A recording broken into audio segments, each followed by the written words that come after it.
The road back to the ranch was quiet, the kind of silence that wrapped around the world when the sun started to sink behind the hills.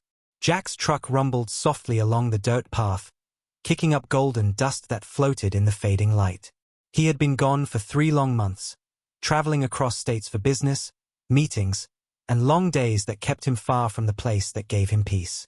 His ranch wasn't just land, it was his home, his heart, the place he had built with his own 2 hands after years of hard work. As he turned the final corner, the familiar view of the red barn, the old oak tree, and the wide open fields filled his chest with calm. But that calm didn't last long. The moment he pulled up to his gate, something felt wrong. The dirt near the fence looked disturbed, as if someone had been there recently. He stepped out of the truck and knelt down, running his hand along the ground. Fresh tire tracks. Not from his truck, not from the delivery company, but from something smaller, a car. He stood, his brow furrowing as his eyes caught something even stranger. A white paper nailed to the wooden post near the gate. In bold red letters it read, HOA violation notice. Jack frowned deeply. What in the world? He muttered under his breath. His ranch wasn't even inside city limits, let alone part of a homeowners association. He pulled the paper off the post and read it carefully. Unauthorized property modifications. Violation of community standards. Immediate correction required. At the bottom, a shaky signature read Karen Wilson, HOA president. Jack couldn't help but let out a quiet, disbelieving laugh. He looked up at the empty hills around him. There were no subdivisions, no sidewalks, just acres of wild land. What HOA? He said softly, shaking his head. He was about to toss the notice in his truck when he heard the sharp sound of footsteps crunching against gravel. A woman's voice cut through the air like a blade. Excuse me. You can't park there. Jack turned, surprised. A woman in her late 40s was marching down the road, her short blonde hair perfectly styled, sunglasses perched on her nose even though the sun was nearly gone. She wore a bright pink sweater and carried a phone in one hand and a clipboard in the other. Her steps were quick, determined, like someone who believed she owned the ground she walked on. You heard me, she shouted again. You can't park your truck there. This is community property. Jack blinked, still half confused, half amused. He said slowly, this is my land. She scoffed, tilting her head like she didn't even hear him. Your land, she said mockingly. That's funny. We've had several complaints about people dumping vehicles here. You'll need to move that truck immediately. Jack's calm tone didn't change. I just unlocked my gate, he said, gesturing toward it. You must be mistaken. The woman smirked, walking closer. Mistaken? I've been the HOA president here for 8 years. I know every property line in this community.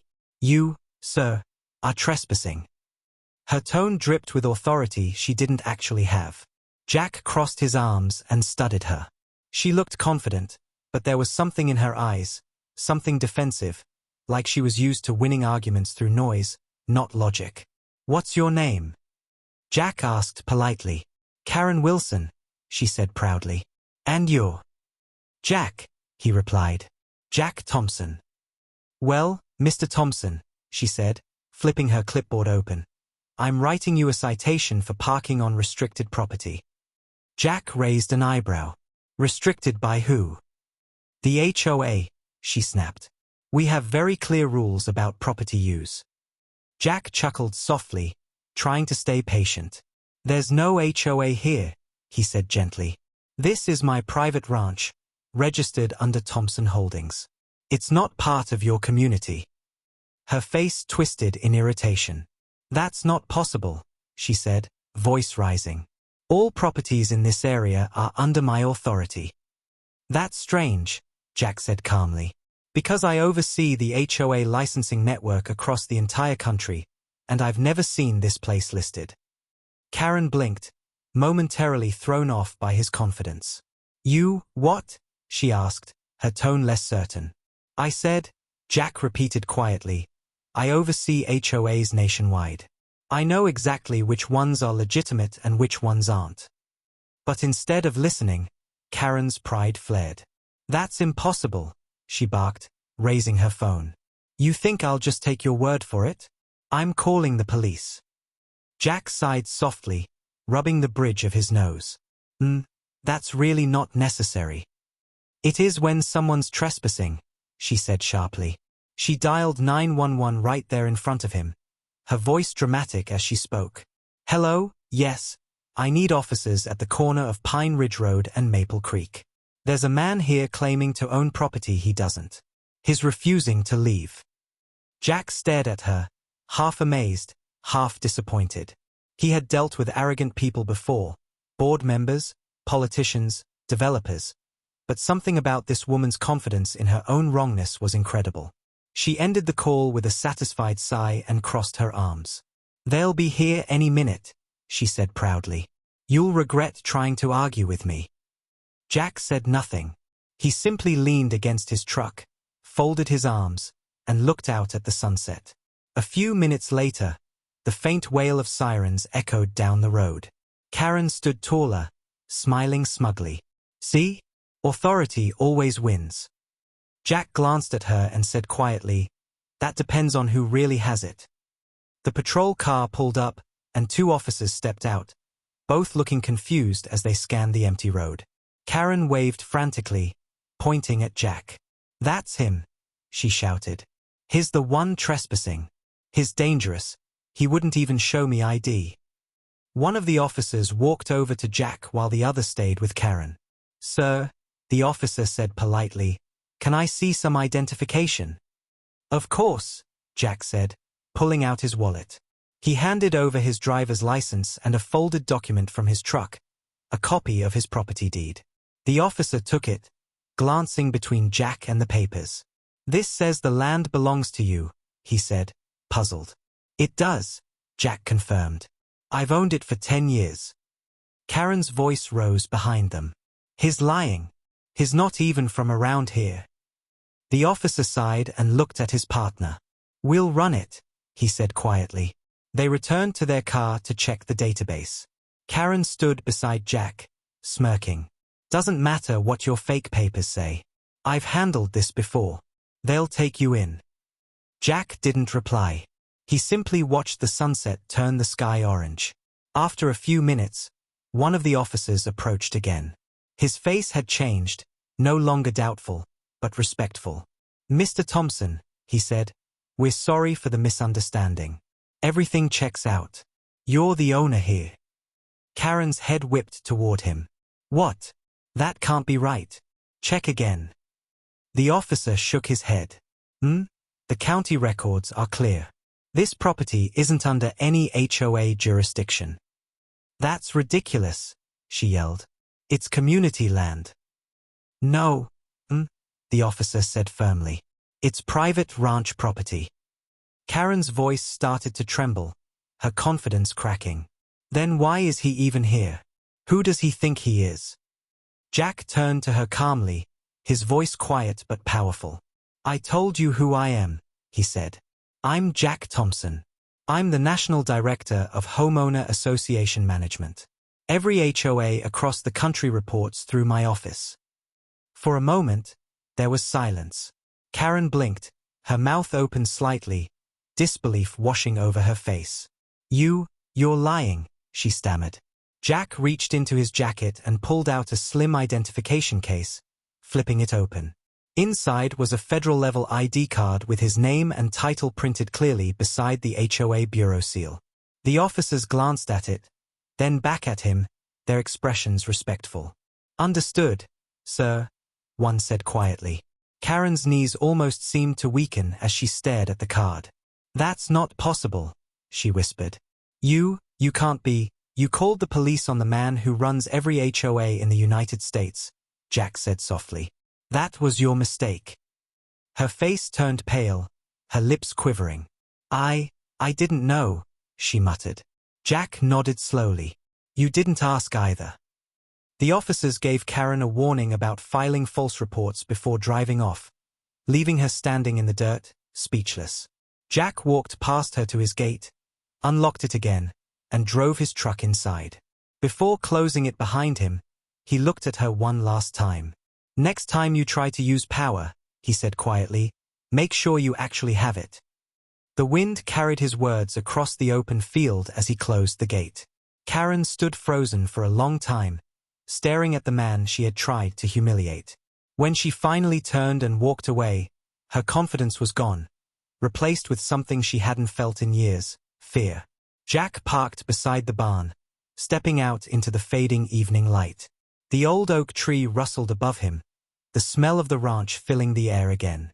He reached down, picked up the crumpled violation notice from the seat of his truck, and smiled faintly before tossing it into the trash. "Home sweet home," he whispered. But deep down, he knew this was only the beginning. People like Karen never stopped after losing once. They always came back, louder, angrier, more desperate. And if she did, this time, she'd find out just how powerful the man she had messed with really was. The next morning sunlight crept over the hills, painting the ranch in gold and quiet. But the peace didn't last long, because Jack already knew what kind of person Karen was. People like her didn't accept defeat. They regrouped, they schemed, and they came back twice as loud. As he stepped onto the porch with his coffee, the distant sound of voices carried from the main road. He squinted and saw two cars parked near the gate. One was Karen's bright SUV. The other belonged to a few men in matching shirts that read HOA Enforcement Team. Jack sighed softly, setting his coffee down. It hadn't even been 12 hours since she embarrassed herself, and here she was again, pretending to have authority she didn't. Sarah, his wife, joined him at the door. "She's back already?" she asked, her voice tired but calm. "That woman's ego doesn't rest," Jack said, shaking his head. He kissed her forehead lightly. "Stay inside. I'll handle it." Sarah nodded, watching him walk across the yard with that same calm, steady stride she'd seen 1,000 times before. The stride of a man who didn't need to shout to be in control. As he reached the gate, Karen spotted him and straightened her posture, arms crossed and chin high. "There he is," she called out dramatically, waving her clipboard like a weapon. "Officers, that's the man I told you about." The men she'd brought weren't real officers. Jack could tell from one look. They were volunteers, likely neighbors she'd tricked into believing they were part of an official enforcement group. One of them, a tall man with a nervous look, stepped forward. "Sir, Mrs. Wilson says you're refusing to comply with HOA property codes." Jack looked at them calmly. "I don't belong to your HOA," he said. "This is private land, outside your jurisdiction." Karen laughed sharply. "You can tell that story to the county when they come to remove those illegal structures on your property," she snapped. "Barns, fences, all of it, against HOA standards." Jack studied her face quietly, noting the way her confidence came from ignorance, not proof. "You really don't understand what you've done, do you?" he said softly. She blinked, confused. "I understand that you think you're above the rules." "No," he said, "I understand the rules better than anyone in this country, because I'm the one who writes them." She rolled her eyes dramatically. "Oh please, enough with your stories. No one believes you work for some national office." Jack reached into his pocket and pulled out his phone, opening a secure call. He tapped a contact and held it to his ear. Within seconds, a man's voice answered, "Director Thompson, good morning." Karen froze. Jack smiled faintly. "Morning, Alan. Quick question. Can you confirm whether Pine Ridge Ranch falls under HOA jurisdiction?" There was a pause. Then Alan's voice came through clear enough for everyone to hear. "Negative, sir. That area is exempt. It's registered as a private agricultural estate. Why do you ask?" Jack's gaze stayed locked on Karen. "Just clarifying some local confusion," he said before ending the call. The men Karen brought looked uncomfortable, glancing at one another. One said hesitantly, "Maybe we should," but Karen cut him off, her pride too stubborn to surrender. "Don't be ridiculous. Anyone can fake a call," she said loudly. "He's bluffing." Jack's patience finally thinned. "All right," he said quietly. He walked to the back of his truck, opened the tailgate, and pulled out a thick folder.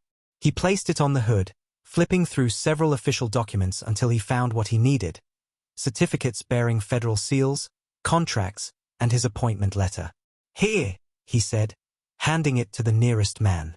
"Take a good look." The man read the paper, his eyes widening. "Mrs. Wilson," he said carefully, "this says he's the National Director of HOA Bureau Compliance." The others leaned in, confirming it. Karen's face drained of color. "That's fake," she said weakly, but her voice shook. "No," Jack said softly. "It's not. And I could have ignored your behavior yesterday, but calling fake officers to my private property? That's a crime." One of the volunteers backed away slowly, muttering, "I'm not getting involved in this," before heading back to his car. The others followed, leaving Karen standing alone. Her face was red now, her voice trembling between anger and fear. You can't threaten me," she shouted. Jack stepped closer. His tone still calm but carrying a weight that silenced the air. "I'm not threatening you, Karen. I'm warning you. You've abused authority you don't have, and you've involved innocent people. I could have you charged right now, but I won't. Instead, I'll give you one chance to stop this nonsense and walk away." She glared at him, breathing hard. "You think you can scare me because you have fancy titles?" "No," he said simply. "I don't need to scare you. You'll do that to yourself once you realize how deep you've gone." Her jaw tightened, but her eyes flickered with something close to panic. For the first time, she didn't have a comeback. She spun on her heel and stormed off, muttering under her breath. Jack watched her drive away, the dust from her tires rising into the morning air. When he walked back to the porch, Sarah was waiting with a worried look. "It's over?" she asked. Jack shook his head. "Not yet. People like her don't stop until someone makes them." Sarah sighed softly. "You think she'll come back again?" "I know she will," he said. "And next time, she won't come alone." Later that evening, Jack sat at his desk inside the ranch house, scrolling through HOA case files. He'd seen hundreds of reports just like this: small-town power struggles, self-appointed leaders bullying homeowners, fake enforcement, corruption hidden behind paperwork. He had always dealt with them from a distance, but now it was personal. He sent a message to his regional office, marking Pine Ridge community as flagged for investigation. A reply came within minutes. "Understood, Director. Local audit team will arrive within 72 hours." Jack leaned back in his chair, the glow of the computer screen reflecting in his eyes. He had kept quiet for long enough. If Karen wanted to play games with HOA power, then she was about to learn what real power looked like. Outside, the night grew still, but under that calm, a quiet storm was forming. The same woman who thought she could control a community was about to lose control of everything she built. Jack looked out through the window at the dark fields and whispered to himself, "You picked the wrong ranch, Karen." The following morning the neighborhood felt different, quiet but uneasy, as if everyone knew something had happened but no one dared to ask, and Jack could sense that calm before the chaos.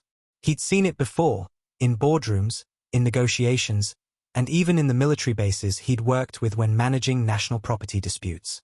People like Karen never stopped when they were embarrassed. They came back harder, fueled by pride, desperate to prove they were still in control. As he walked out to check the horses, his phone buzzed with a call from one of his deputies from the National HOA Bureau.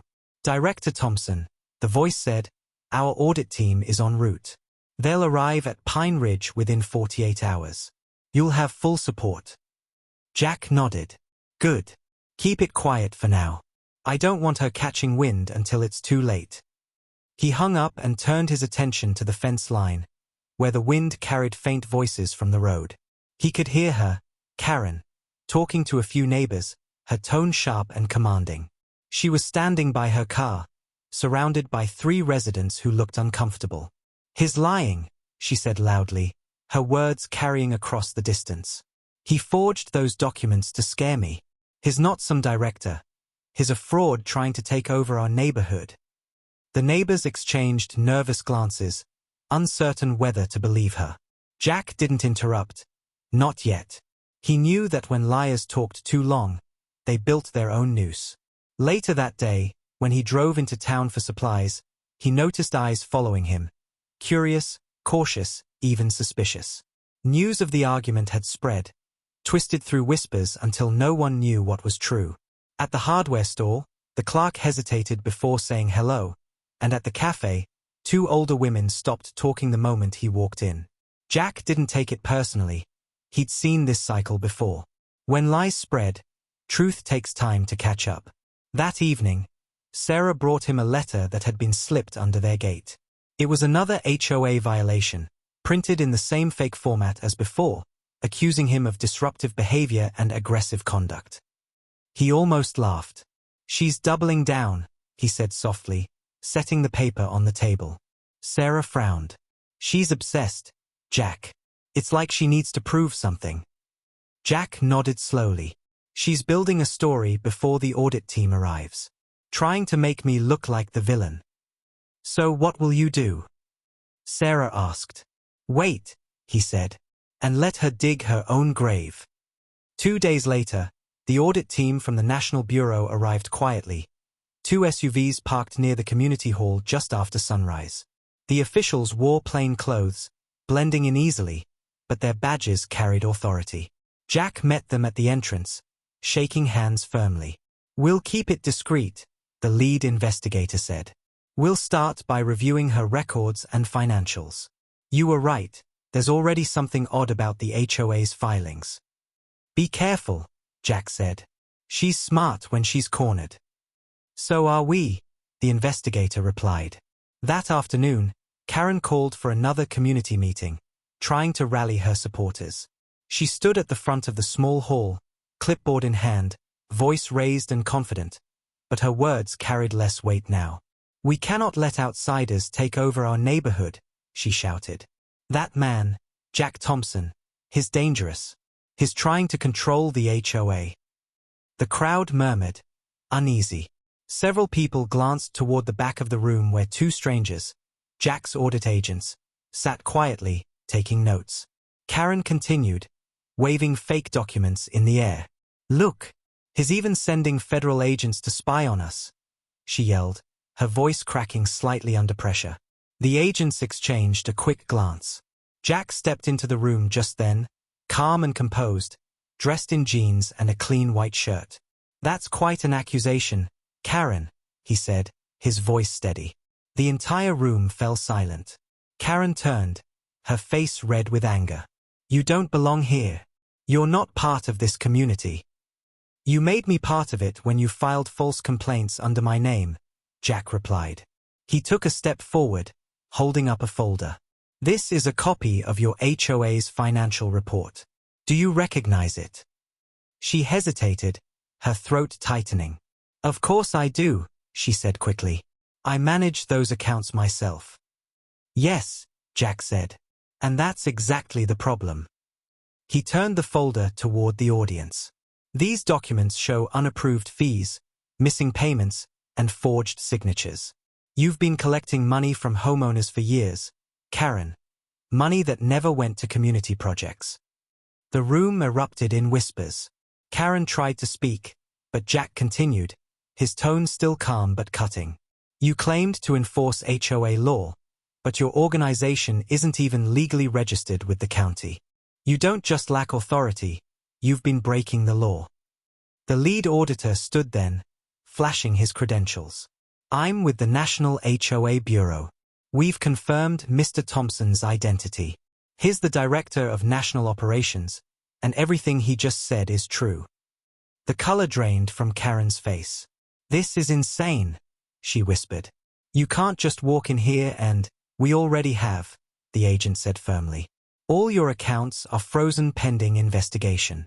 Every violation you've issued is nullified." The crowd began to shift, residents whispering angrily, realizing they'd been paying fake fines for years. One man stood up, his face red. "You charged me $500 for painting my porch." "And me," another woman shouted. "You fined me for planting roses." Karen's voice cracked as she yelled, "I was maintaining order. Someone had to enforce standards."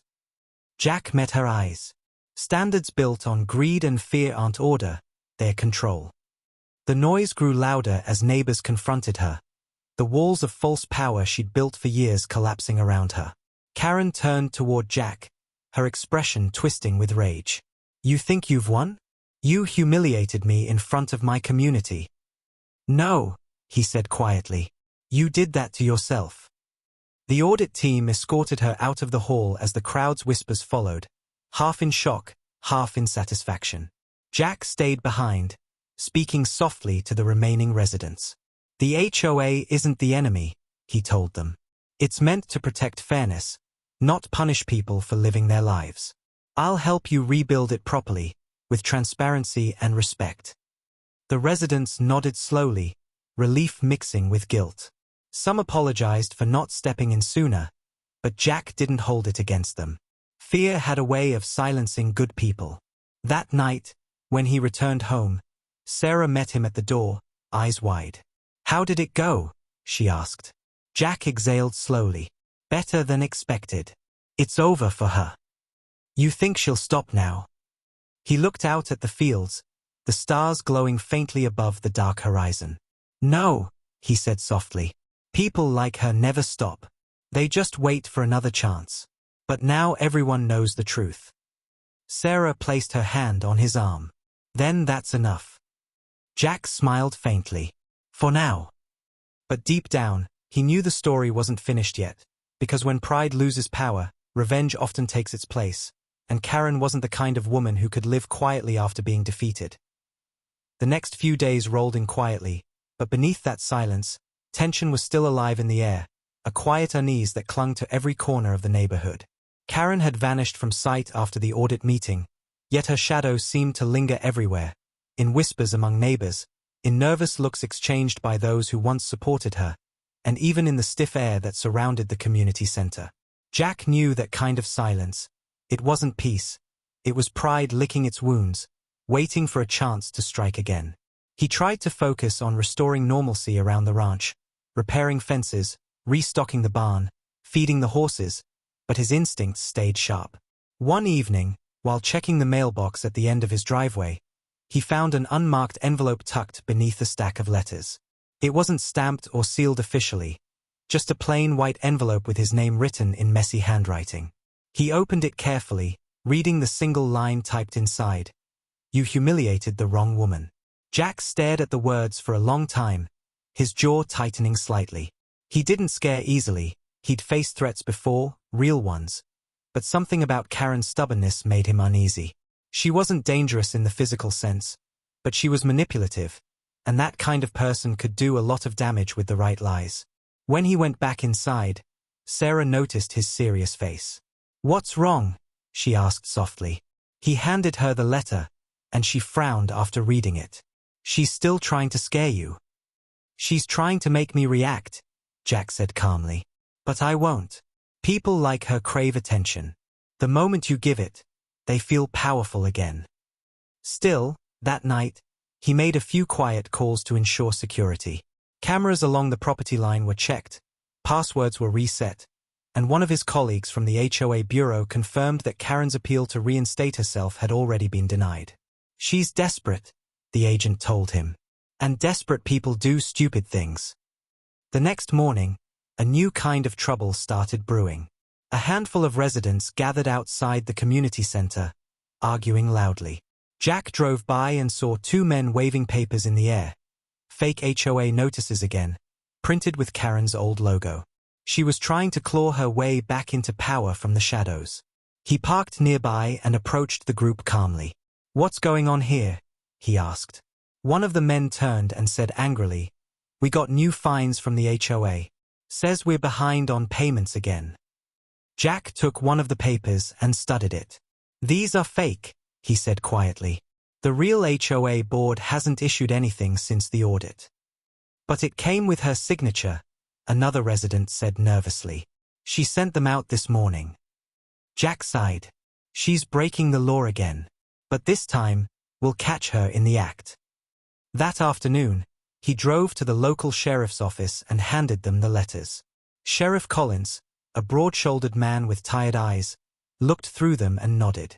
"We've been keeping tabs on her since your case," he said. She's been printing this stuff from an old storage unit near the West Ridge. We couldn't catch her there yet, but now we have reason to go in. Let me come with you, Jack said. Collins raised an eyebrow. You're not law enforcement, Jack. No, he replied, but she's my responsibility. She's been using my name and my office's reputation to scare people again. I won't sit back this time. The sheriff studied him for a moment before nodding slowly. All right. You stay behind me. That evening, just before sunset, they drove out to the edge of town. The air smelled like dry dirt and gasoline, and the sound of crickets filled the fields. The old storage lot stood hidden behind a rusted gate, rows of metal units stretching into the distance. Collins parked near the entrance and signaled 2 deputies to circle the back. Jack stayed beside him as they approached one of the units where faint light glowed through a crack in the door. They could hear Karen's voice inside, muffled but sharp.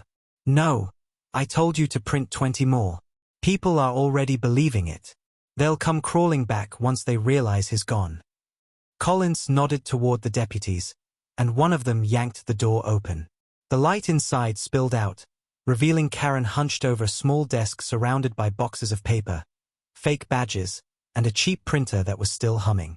She froze, her eyes wide. Karen Wilson, Collins said firmly, you're under arrest for fraud, harassment, and unauthorized use of federal documentation. Her mouth opened, but no words came out at first. Then she saw Jack standing in the doorway, calm and silent. You, she hissed, her face twisting with fury. You did this to me. Jack's voice was steady. You did it to yourself, Karen. I told you to walk away. You think you're better than me? She shouted. You think you can just destroy people because you wear a fancy badge? No, Jack said. But I can make sure people like you stop destroying communities. She lunged forward as if to grab one of the papers, but the deputies held her back. These people loved me, she screamed as they cuffed her hands. I kept this place in order. Without me, it'll fall apart. Jack looked around at the piles of fake documents, the evidence of her obsession. Order doesn't come from control, he said quietly. It comes from respect. Something you never understood. As they led her out of the storage unit, her shouting echoed across the empty fields until it faded into the hum of the wind. The sheriff turned to Jack. You've seen a lot of these types, haven't you? Jack nodded slowly. More than I care to count. And yet you still believe in the system? Collins asked. Jack smiled faintly. I don't believe in systems. I believe in people who do the right thing, even when no one's watching. Back at the ranch that night, Sarah was waiting by the porch, worry etched on her face. When Jack got out of the truck, she ran up to him. Is it finally over? She asked. He wrapped an arm around her shoulders and nodded. It's over, Sarah. She's in custody now. She looked up at him, relief flooding her eyes. You should have let the police handle it from the start, she said softly. Jack smiled. You know me. I don't like watching bullies win, even for a day. The next morning, word spread that Karen had been arrested. The neighborhood that once whispered with fear now buzzed with cautious joy. People came to Jack's ranch, not out of curiosity but out of gratitude. We didn't realize how much she manipulated us, one man admitted. She had us all scared. Jack simply nodded. Fear makes people follow the wrong leaders, he said. Now it's time to rebuild something better.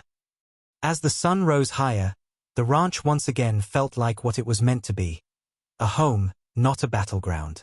The air smelled of grass and freedom. Sarah leaned against the porch rail, smiling as she watched neighbors talk and laugh for the first time in months. You really think it's over? She asked.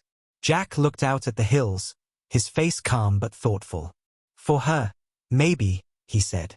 But there will always be another Karen somewhere, trying to turn peace into power. And when they do, someone has to stand up. Sarah smiled softly. And that someone is always you. Jack chuckled quietly. Let's just hope next time, it's someone else. The wind blew across the fields, carrying away the last traces of fear, leaving only the sound of life returning to normal. For the first time in a long time, the ranch truly felt like home again. The morning after Karen's arrest, Pine Ridge Ranch woke to a different kind of silence, not the uneasy quiet that hung before trouble, but the calm that follows after a storm has passed. The air felt fresher, lighter, as if the land itself was finally breathing again. Jack sat on the porch sipping his coffee, the steam curling in the cool morning breeze, his mind still replaying everything that had happened. Even after years of dealing with HOA conflicts nationwide, this one had felt personal. Karen wasn't just another corrupt HOA head. She was a reflection of what happened when authority turned into obsession. Sarah came outside, wrapping her shawl tighter around her shoulders. "You're quiet today," she said gently. "You finally got what you wanted. Peace." Jack gave a small smile. Peace never lasts long when it depends on people's memories. They forget too fast. She sat beside him. "Do you think she'll stay gone?" "Maybe," he said after a pause. "But people like her don't fade easily. They look for ways back." And he was right. Later that afternoon, Sheriff Collins called. "Jack, just a heads up," he said in a serious tone. "Karen's out on bail. Her lawyer filed a claim that you used your position to intimidate her. It won't hold, but I figured you should know before it hits the news." Jack leaned back in his chair, eyes narrowing slightly. "Of course she did," he murmured. "Thanks, Sheriff.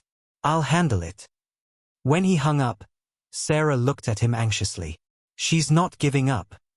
"No," he said calmly. "She's trying to turn the story around. Make herself the victim." That evening, the local news ran a short segment titled "Former HOA President Claims Harassment by Government Official." The footage showed Karen leaving the courthouse, wearing dark glasses and speaking dramatically to reporters. "I was just doing my duty for the community," she said into the camera.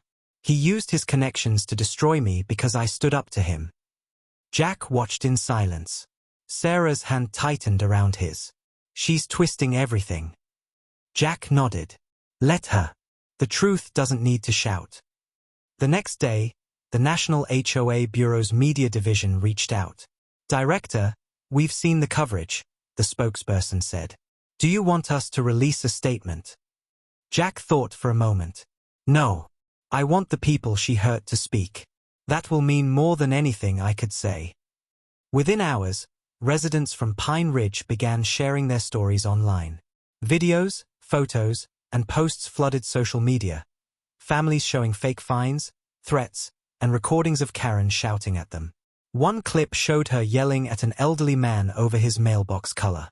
Another revealed how she tried to evict a single mother for keeping a dog.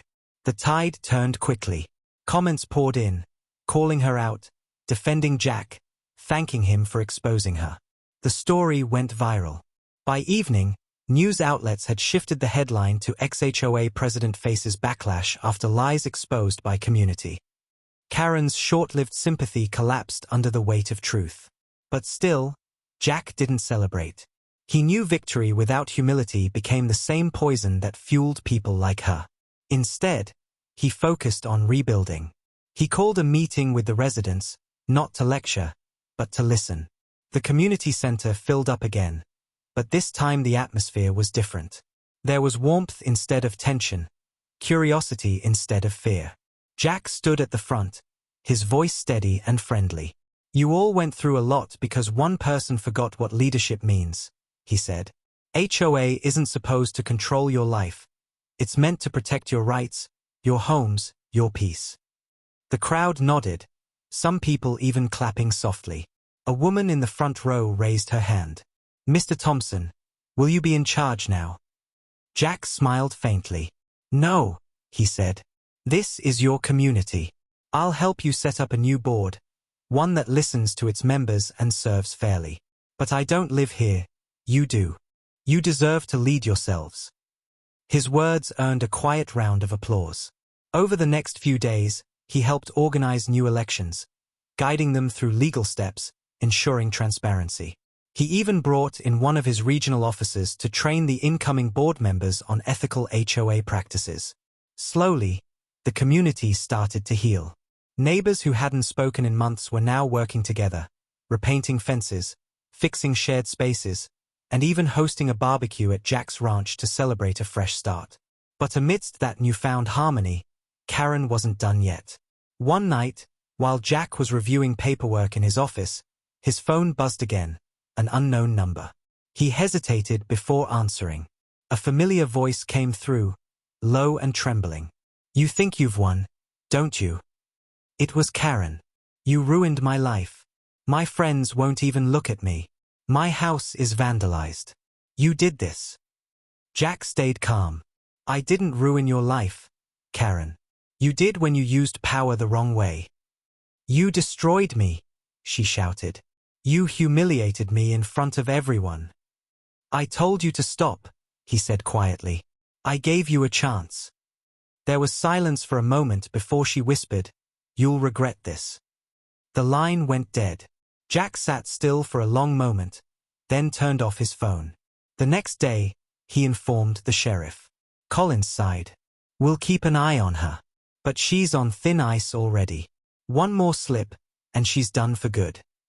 A week later, as life returned to normal, Jack received a letter from the Bureau. It was an invitation to a national conference on community governance, where he'd be giving a keynote speech about ethics and accountability in homeowner organizations. He smiled slightly as he read it. It wasn't just another job. It was a chance to remind others what had almost gone wrong here. The day of the conference, he stood before hundreds of directors and board members from across the country. His voice carried steady and clear through the hall. "Leadership," he said, "isn't about authority. It's about responsibility. The moment you use power to serve yourself instead of others, you've already failed. And if you think no one's watching, remember this: truth always finds its way out."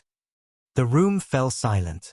When he stepped off the stage, people stood and applauded, not just for his words, but for the message they carried. Later that evening, as he drove back to his ranch, the sunset painted the sky in warm colors. Sarah waited for him by the porch, smiling softly as he pulled in. "How was it?" she asked. "Good," he said. "They listened." "Maybe now," she said, "people will finally understand what an HOA is supposed to be." Jack chuckled.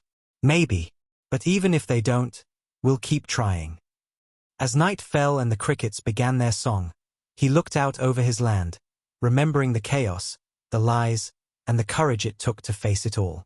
The ranch was peaceful again, and for once, so was his heart. But even as the stars filled the sky, he knew deep down that peace, like justice, wasn't something you owned. It was something you had to protect. Every single day. A few quiet weeks passed, the kind that almost felt too peaceful to be real, and for the first time in months, Jack began to believe that life at Pine Ridge Ranch was finally back to normal. The fields shimmered under the morning sun, neighbors waved as they passed, and laughter replaced the tense silence that once filled the air.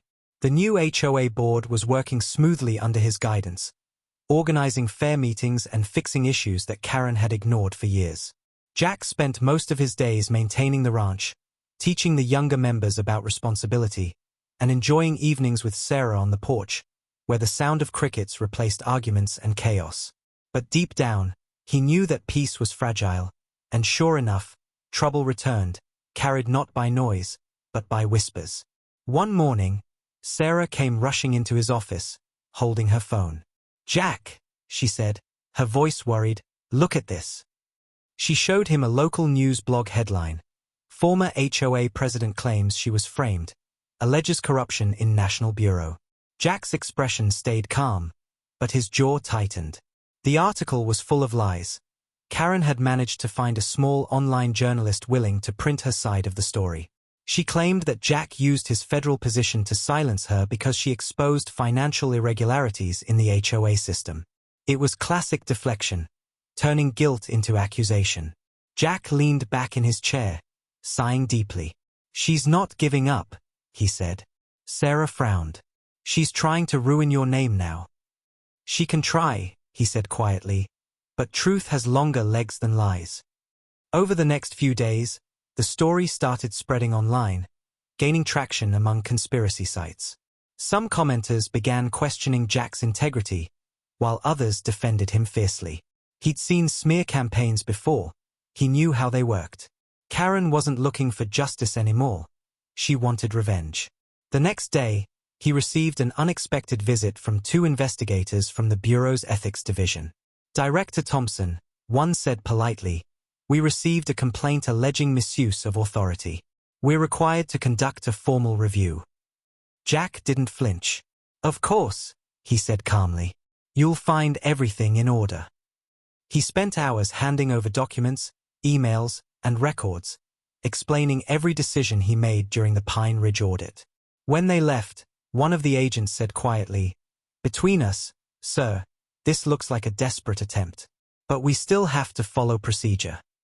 Jack nodded. "Do your job. The truth will hold." That evening, as he and Sarah sat outside, the sky turned red and gold. "You think they'll believe you?" she asked softly. Jack smiled faintly. "They don't need to believe me. They just need to see the evidence." But as the days passed, the pressure built. Reporters began calling. Old colleagues reached out with cautious questions. The calm life he'd rebuilt began to feel heavy again, as if Karen's ghost hovered just beyond the ranch gates. One night, while reviewing case files in his study, he noticed something strange, a recent login attempt on his bureau account from an unknown device.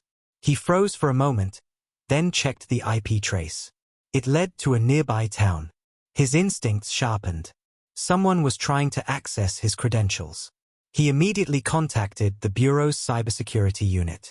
Within hours, they confirmed it.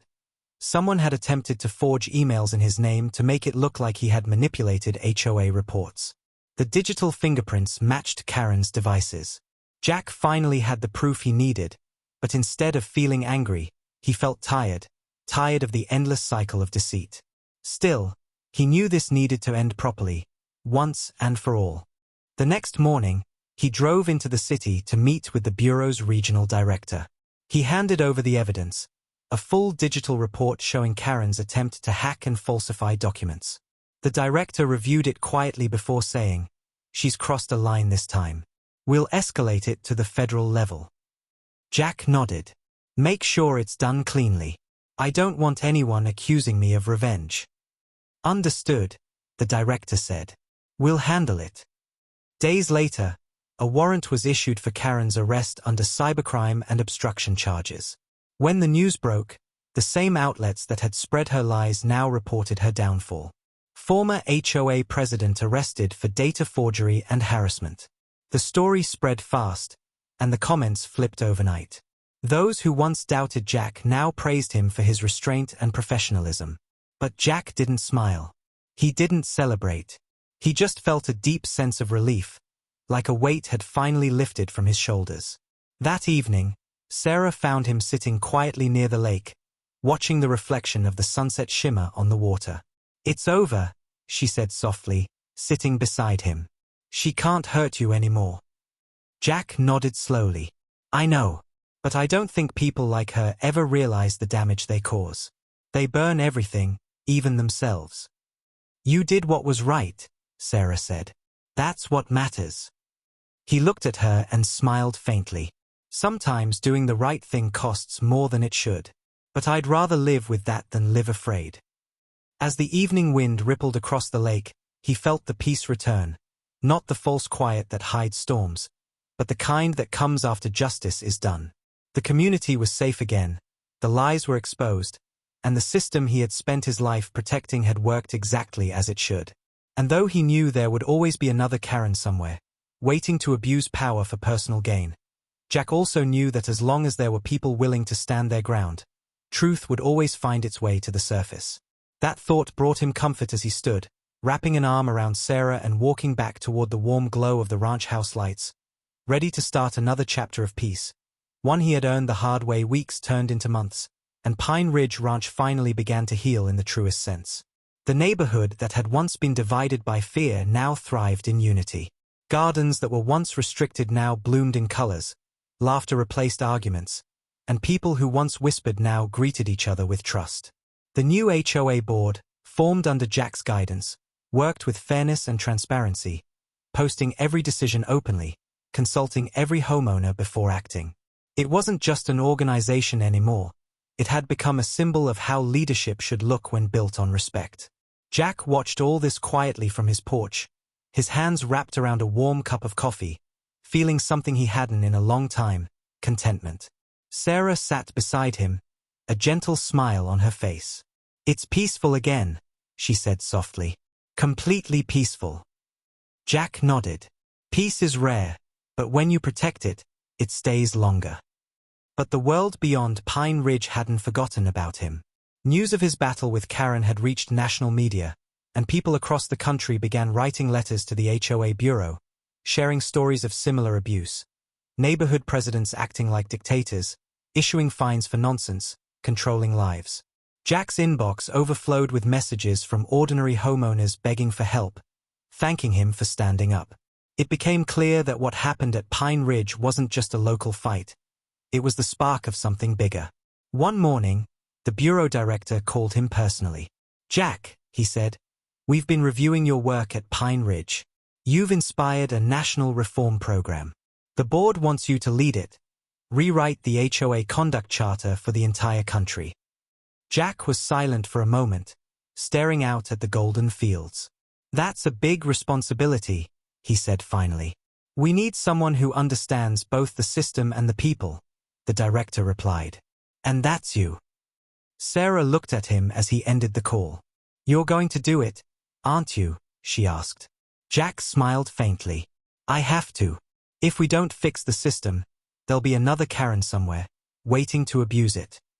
Within weeks, Jack was back in Washington, not behind a desk, but leading teams, holding town halls, listening to homeowners from every state. His reputation had grown far beyond Pine Ridge. He had become a quiet hero for people who had been silenced by bureaucracy. But even as he traveled, his heart remained tied to his ranch. Every evening, no matter where he was, he'd call Sarah to check on things. "The horses miss you," she'd say, laughing. "And the fence still needs your touch." He'd smile, promising to return soon. Months later, the Reform Act was finally complete. A new national HOA code of ethics that protected homeowners from abuse and held board members accountable. When it passed, it was called the Thompson Standard. Reporters asked how it felt to have a law named after him, but Jack only said, "It's not about me. It's about making sure power serves people, not the other way around." When he finally returned to Pine Ridge, the whole neighborhood gathered at his ranch to celebrate. Children ran across the yard, people brought food, and a banner hung near the barn that read, "Thank you, Jack." He was humbled, smiling as he shook hands and accepted countless hugs. But as the night grew darker, he slipped away quietly to the edge of the lake, where the water shimmered under the moonlight. Sarah found him there, standing silently, lost in thought. "You should be celebrating," she said softly. "You did something incredible." Jack looked out at the still water. "I just did what needed to be done," he said. "But peace is fragile. You fix one corner of the world, and another begins to crack." She stepped closer, resting her head against his shoulder. "You can't fix the whole world, Jack." He smiled gently. "Maybe not, but I can protect this part of it." They stood there in silence, the reflection of stars dancing across the lake. From the distance came the sound of neighbors laughing, the faint strumming of a guitar, and the rustle of leaves in the night breeze. For the first time in years, Jack felt something close to closure. The war was over, not just against Karen but against the kind of corruption she represented. The system had changed, the people had learned, and the community had risen stronger. As the moon climbed higher, he whispered, almost to himself, "Justice doesn't need noise. It just needs patience." Sarah smiled, squeezing his hand. "And you've got more patience than anyone I know." He chuckled quietly, wrapping his arm around her. "Maybe. Or maybe I'm just too stubborn to quit." The wind swept gently across the open fields, carrying with it the soft scent of earth, pine, and renewal. The ranch, once a battlefield of pride and control, now stood as a symbol of hope and redemption. The porch lights glowed behind them, the laughter of the community echoing faintly in the distance. Jack turned to look at his home, his land, his peace, and said softly, "Let's go home, Sarah." And as they walked back together under the stars, hand in hand, the story of the man who once faced down a corrupt HOA president faded into legend. A reminder that no matter how strong arrogance becomes, it will always fall to truth, patience, and the quiet strength of those who stand their ground.